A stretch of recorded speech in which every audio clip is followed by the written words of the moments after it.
In a forest, a reclusive old woman lives in a house. She's seen washing bloody clothes, and photos of her 2 children hang on the wall. A postman arrives and, hearing strange noises, investigates the basement. He's terrified by what he finds and is dragged inside by an unseen force. 30 years later, a group of phone-addicted teenagers is at a camp in the same forest for a retreat. Their phones are confiscated. Meanwhile, the old woman, now much older, is back in her house. She hunts a deer and throws it into the basement where something strange still lives.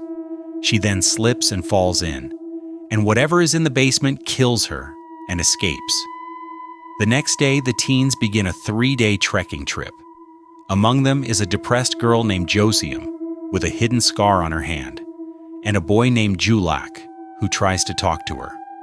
They find a hunted deer, and their guide, a counselor, warns them that a predator is nearby. The guide secretly suspects the kill was done by a human, but she keeps this to herself. That night, they set up camp. A wolf appears, but Josium, unfazed, drives it away.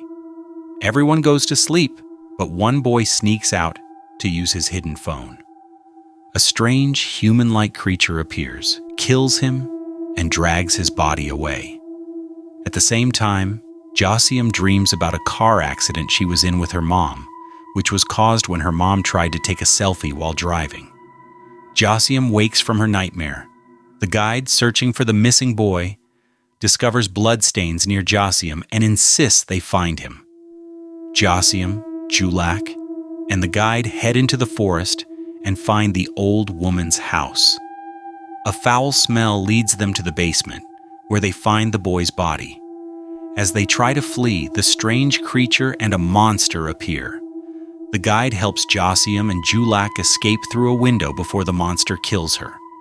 Meanwhile, by a lake, the monster kills a girl while her male friend watches in terror.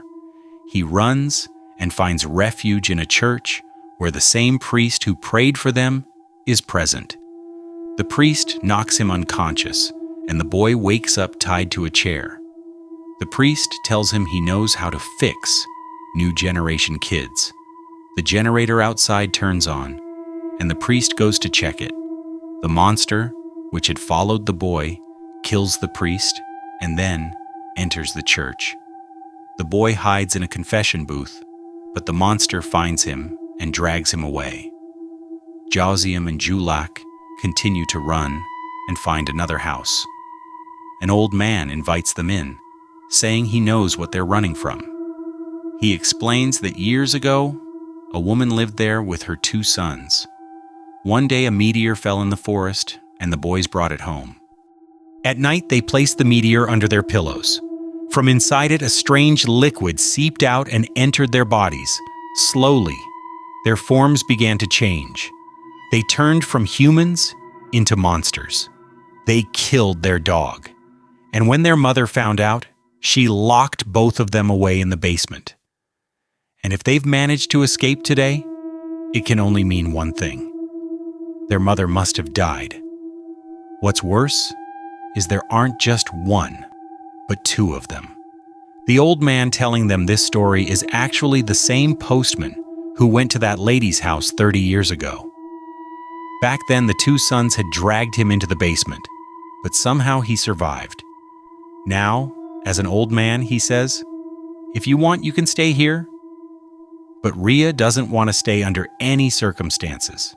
She just wants to get out of this forest. She says, "The body of our friend who was killed first is still in the basement. He had a mobile phone with him. If we can somehow retrieve it, we can call for help." So, Josiah decides she will go down into the basement. Julak tries to stop her, but she refuses to listen, forcing him to go with her. They once again reach that same house, somehow make it into the basement, and manage to get hold of the mobile phone. But just then, the monster spots them. It grabs Josiah by the neck and lifts her into the air.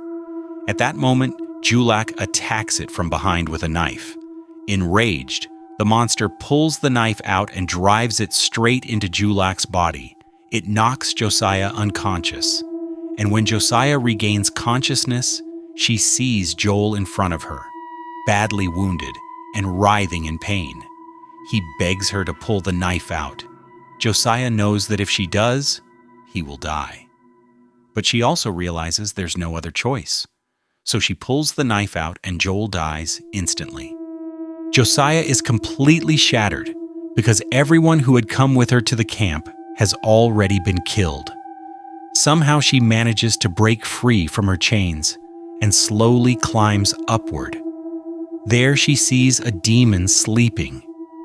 In fact, when one of them stays home, the other goes out hunting.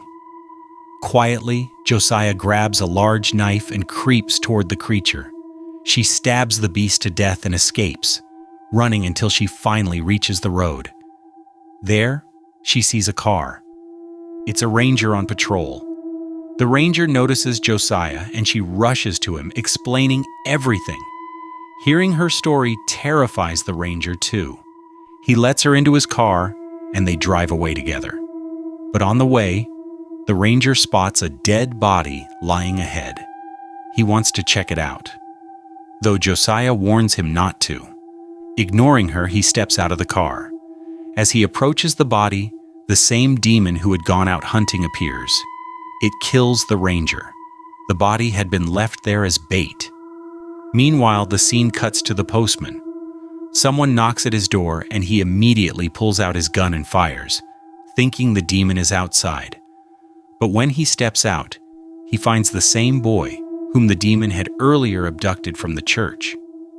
Somehow the boy had managed to escape, but he was already fatally injured and now dead. Back to Josiah. She climbs into the driver's seat of the car. With fury, she slams the vehicle into the demon, running it over again and again until the beast is finally crushed to death. And then she takes the car and drives away. Later at night, we are shown two men on the same road who are drunk and slowly walking ahead. Actually, today is Hitler's birthday, and they are celebrating it. That's when they notice the dead body of that monster lying in front of them. But in reality, the monster is still alive. It kills both of them. Meanwhile, at the house, we see that the monster's other brother is also alive. This means killing them isn't that easy. The powers they got from the meteoroid are some kind of alien powers that are extremely strong. To kill them, another way must be found. At the house, the monster hears the sound of a police car outside, which means the police have arrived, and now it will kill all of them too. With this, the movie story comes to an end. Thanks for watching.